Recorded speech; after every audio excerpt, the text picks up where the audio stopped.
gikan sa Christmas hangtod sa Kwaresma, muending ta sa Pentecostes, anhin nato dinhi makita nga sakto gyud ang doktrina sa simbahang Katoliko nga usa ka Dios, tulo ka personas. Ang Espiritu sa Dios ni kunsad tungod kay gipadala ni Kristo. Nya si Kristo mikunsad sa dinhi sa yuta tungod kay gipadala sa Amahan. Nya ang Amahan mao'y nagpakita sa katawhan sukad pa pagsugod niadtong panahon ni Moises og nagpaila nga siya mao'y nagbuhat sa tanan.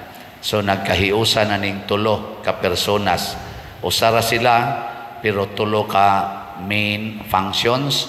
Ang Amahan ang nagbuhat, creator, ang Anak ang manluluwas, the Savior, o ang Espiritu Santo maoy magbalaan nato, sanctifier. Kanus aman ta mabalaan kung maliwat ta ni Kristo. Matod pa ni Kristo sa Ebanghelyo, ingon nga gipadala ako sa Amahan, ako kamo usab ako sad mong ipadala.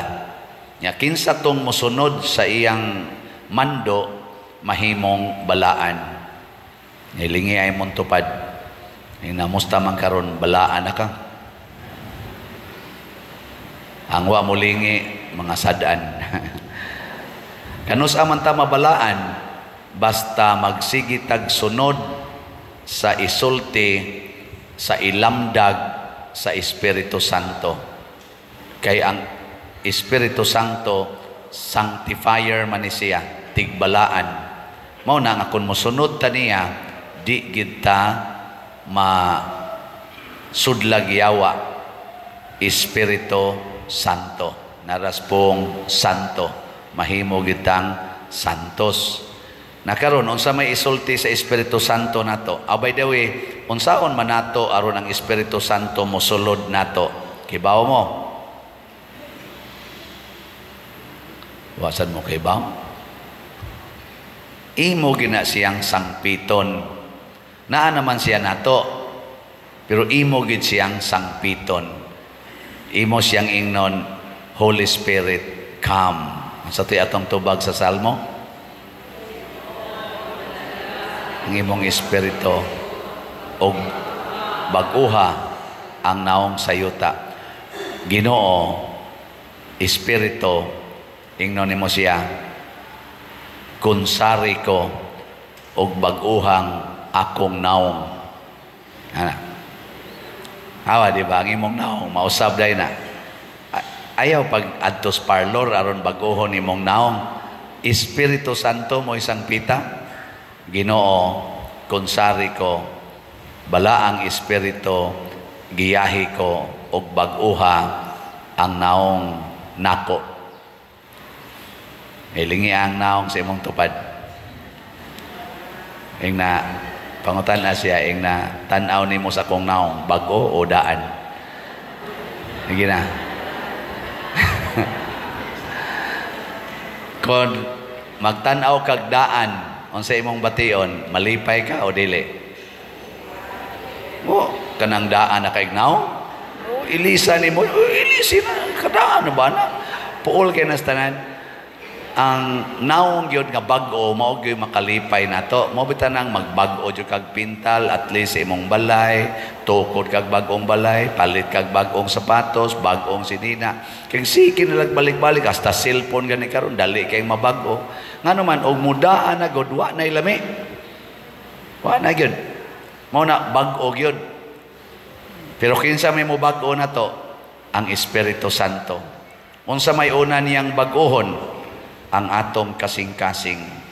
Kana bang inigmata nimo ikabuntag, bag-ong gugma ang imong ihatag sa imong bana o sa imong asawa? Dili katong daang gugma, bag-o. Nindot, ano? Kinsa din yung mga banaha nga siging hatag o bag-ong gugma sa ilang asawa. Taas ang kamot. Anay usang ni isa, ang uban wa kasabot.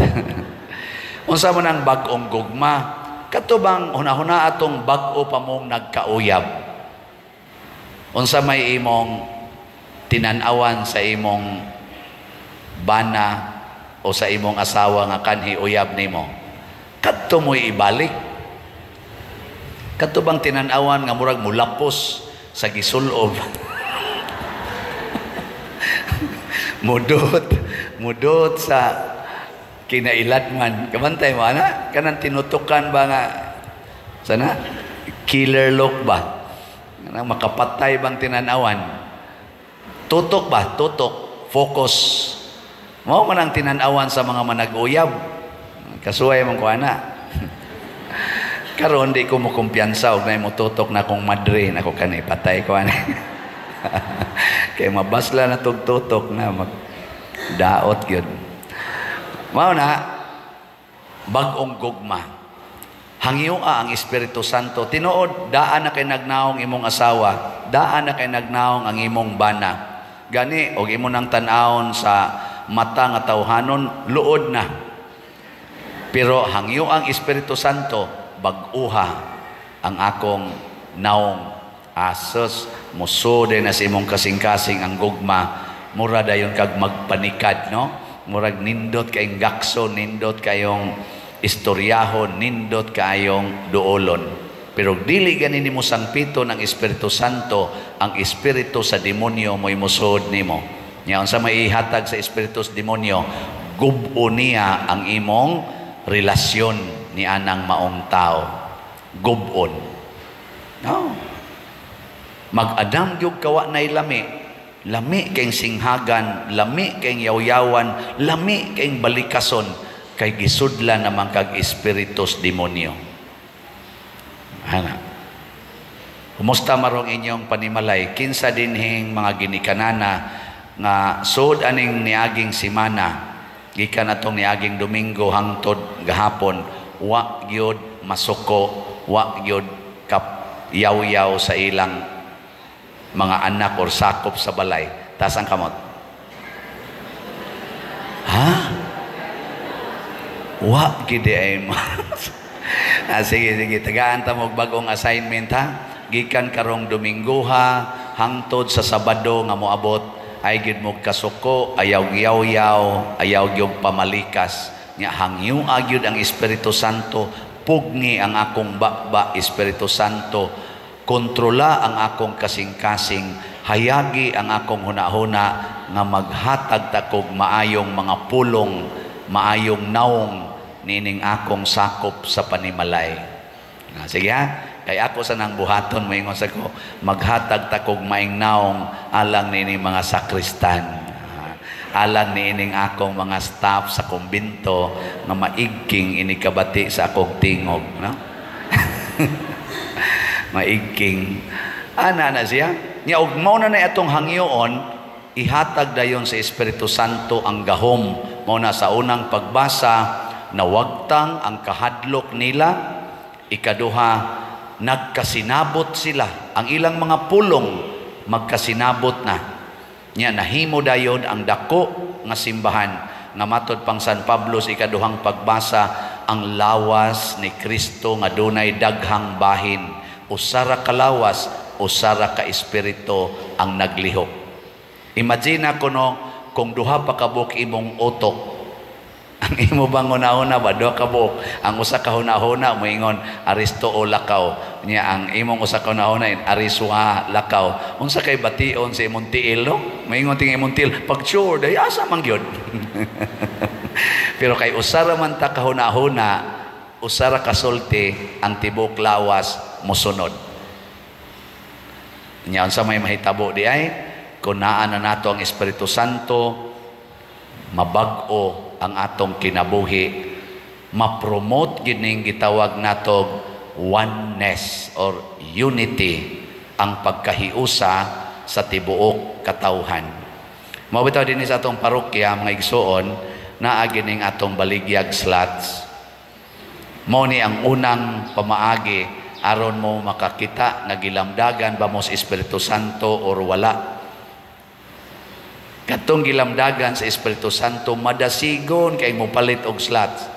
Katong wa lamdagi, maggumbol kada kabating, nasad slot, nasad. Mailan man ako dire, kanang ina ko, nanatay slots. Ang katong gilabdagan sa Espiritu Santo, mukatawan. Maana.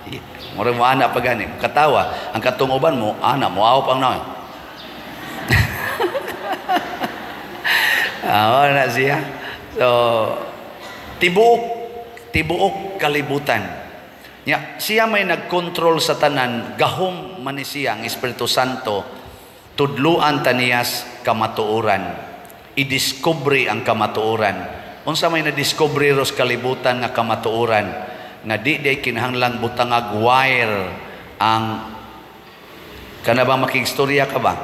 Sa una, singgitan man to nimo, sabi mahimo ra to tawagon to nimo tuas layo basta naalay wire. Karon na-discover nga wa di ay wire, pwede na di ay ta maka istorya. Di ba karon ana di mga cellphone mo no. Unya salamat sad sa mga nalamdagan sa Espiritu Santo nakadiskubre, naghimo silag mga networks nga atong gitawag na karong social media networks. Nya usa niini kaning pinaka number 1 tingali ni kaning sana Facebook, YouTube, Google, Instagram. Kana bang usa lang nimo ka-click mag-abot na mo. Tanawa unsa ang Espiritu Santo, pero ay pagkumpiyansa kay kun di ta mangayo sa Espiritu Santo og lamdag, magamit sad ni siya sa yawanon nga mga buhat. Magkahiusa sa tapagbuhat og yawanon. Nindot kayo kay dinis atong parokya naa natay mga nakighiusa nato nga gitawag natog mga online parishioners. Gawas ninyo nga mga territorial parishioners, naatay mga online parishioners. Nya tungod ani nila mga online nga nagsigig sunod nato, magsigig like, magsigig subscribe, maminaw gyud misa, nya tiwason gid nilag paminaw, hastang mga advertisements ilang dawaton ila ra gyud nang ialaw kay nahibaw sila nga kining YouTube, labi na kining YouTube platform nato or channel, generous ni sila, mo share ni sila sa ilang income. Tagaan ta nila ba? Muna last month nakadawat ta og share nga 151,000. Di ba? Nindot ana. Kaya na, kada ni mo paminaw, karon pa man sa kukaibawan kada ni mo paminaw, kada ni mo tanaw, view, nya mo like ka, mo share, mo subscribe, nya ang mga advertisement imong ialaw, kanang maong channel nga imong gitanaw, tagaan nag-share. Nya karon sa atong YouTube channel, nakadawat sa atong plaque. Wa man ako madali, sige lang, nahatag naman to atong Bernis. Apa po mahibaw? Nya kung gusto mong makighiusa nato, nya mutabang aron nga ang kini manggo katong 151,000 nga income nato, share nato diha sa social media, ato nang i-automatic og butang sa atong charitable fund. Kay mag-average man tag 500,000 pesos sa atong mga charitable expenses kada buwan dinis atong parokya. Apil na natanan, tabang na mga patay, nangamatay, kana mga na-ospital, eskwela, mga way bugas, way balay, tabang anak nila, apil na sa atong mga kapilya, mga parokya, nga mga ayo nato dinhi sa dughinabang, tungod kay mas lisod pa sila nato, ato sang tabangan mo, average kinag 500,000 kada buwan. Karong sunod buwan, atong padakoon unsaon man, sige lang gid mo view, like, share, subscribe sa atong channel. Nya unsay content diha, inyo nang i-view, inyo nang i-like, inyo ra na siyang pasagdan. Sa kada ninyo view ana, makakuha mo, makadahatag mo o makashare ang YouTube nato og labing minus 1 peso. Nya kung kada adlaw mo hatag ka na, muhimo ka na 1 peso. Nya moabot ang atong viewers o mga butang nato mga 500,000 kada adlaw, 1 peso, pila ang adlaw? Adi mo ka mo kwenta? Kung ka o ang 500,000 tibo kalibutan ba mo tanaw nya mo view, mo like, mo tanan 1 peso, pila ang kada adlaw? Pila ang 30 ka adlaw? Ayun lang mo kwenta-kwenta diya. Nyamaw na siya ang atong i-share ngadto sa katawhan nga nanginahanglan. Ma-imagine ninyo unsa kadako ang matabang kun maghiusa ta. Nya daghan patag ma-sharean sa pulong sa Ginoo. Dili lang kanang mga laway, mga violence ang atong ipakita kung dili pulong sa Ginoo. Enlightenment sa mga tao nga nangitngitan, pulong nga makapawa sa stress, makapawa sa confusion, makapawa sa atong mga sala, atong i-share nga at the same time na atay material reward, di na nato gamiton para sa pagpadato sa atong kaugalingon, ipaambit yapon na nato sa tanan. Nya kada buwan sugod karon ug natay madawat, ako nang i-announce nya ang ato sa mga charitable expenses i-highlight po na nato kada buwan. Karon di na ako ma-highlight, next week siguro ako nang masulti ninyo pilay atong expenses sa charity nya unsay pinaka dako nga portion sa atong charitable fund nga na-spend. Ato ning buhaton aron nga makakita ta giun sa paglihok sa Espiritu Santo aron mo lambo ang atong simbahan o mohimong balaan ang atong kinabuhi. Ang Espiritu Santo ra gina-guide ani. Sige, lingi ang imong tupad. Ug nagduka kablita. Ing na sugod karon kada adlaw mo view na kita ha. Mo tan-aw na kita sa YouTube ni Padre Siano Obod. Kay ang atong pagbiyo nagtabang sa simbahan, nagtabang sa atong pagpromote og kahiusa. Manindog na ta.